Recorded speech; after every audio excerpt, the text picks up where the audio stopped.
और दूसरे प्लेट पे माइनस क्यू चार्ज ले लेते हैं।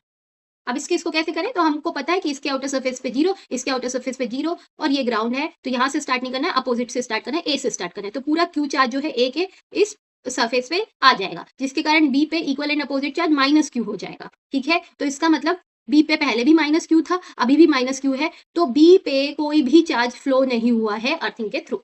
बी पे जितना चार्ज था उतना ही है।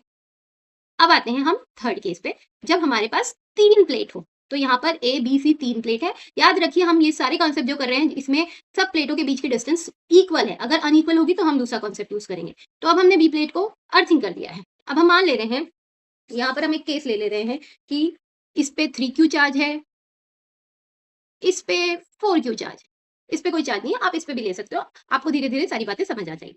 तो अब हमको क्या करना है, हमको पता है कि आउटर जो होगे सबसे आउटर पे इस पे भी चार्ज 0 होगा और इस पे भी चार्ज 0 होगा। अब जहां पर ग्राउंड किया उसके अपोजिट से स्टार्ट करेंगे तो 3Q पूरा की पूरा यहाँ पर अपीयर हो जाएगा। 3Q यहाँ अपीयर होने के कारण ए के इधर वाली सरफेस पे -3Q अपीयर हो जाएगा, राइट। अब देखिए ए पे टोटल चार्ज कितना था, 4Q था, -3Q इधर आ गया, तो इधर कितना आया, of course 7Q, total 4Q आना चाहिए, इन दोनों का सम करके 4Q आना चाहिए, तो 7Q - 3Q = 4Q, तो यहाँ पर 7Q आ गया। इसका मतलब बी के इनर सरफेस पे -7Q आ गया। तो हम ये बोल सकते हैं कि बी से -7Q चार्ज जो है अर्थिंग से बी पे -7Q चार्ज फ्लो हुआ।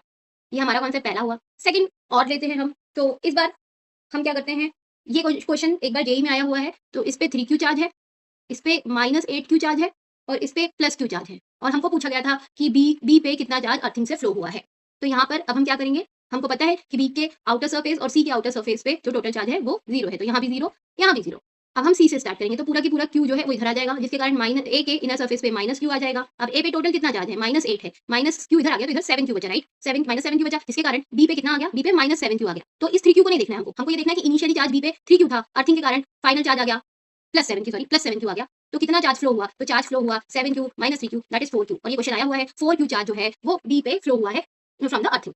अब एक और हम केस ले लेते हैं, थर्ड केस हम ये ले लेते हैं कि हमने बीच वाली प्लेट को जो है वो ग्राउंड किया है। तो अब इस क्वेश्चन में लेट्स सपोज इस पे 3Q चार्ज ले लेते हैं, इस पे 4Q चार्ज ले लेते हैं, और ए पे कोई चार्ज नहीं लेते हैं, आप चाहो तो वो भी ले सकते हैं। बट अर्थिंग आपको याद रखना है कि जिस प्लेट को अर्थिंग किया है उस पे चार्ज चेंज होता है, उस पे टोटल चार्ज भी चेंज होता है। तो हमको पता है कि आउटर सरफेस पे 0 0 चार्ज आएगा, मतलब यहाँ पर भी 0 और यहाँ पर भी 0, तो 3Q वाला पूरा की पूरा इधर आ जाएगा, जिसके कारण ए के इस साइड पे -3Q जनरेट हो जाएगा। ठीक है, -3Q इस तरफ जनरेट हो जाएगा। सेम ये जो 4Q है ये इधर साइड आ जाएगा, 4Q जो है वो बी के इस साइड आ जाएगा, इस साइड आ जाएगा, जिसके कारण यहाँ पर -4Q आ जाएगा ए के राइट साइड पे। तो जो ए प्लेट है इसके इस साइड -4Q आ गया है और इस साइड -3Q आ गया है। ए पे पहले चार्ज 0 था, अब देखिए -7Q चार्ज जो है वो फ्लो हो गया है, तो हम बोलेंगे कि अर्थिंग के थ्रू जो ए पे है वो -7Q चार्ज फ्लो हुआ है।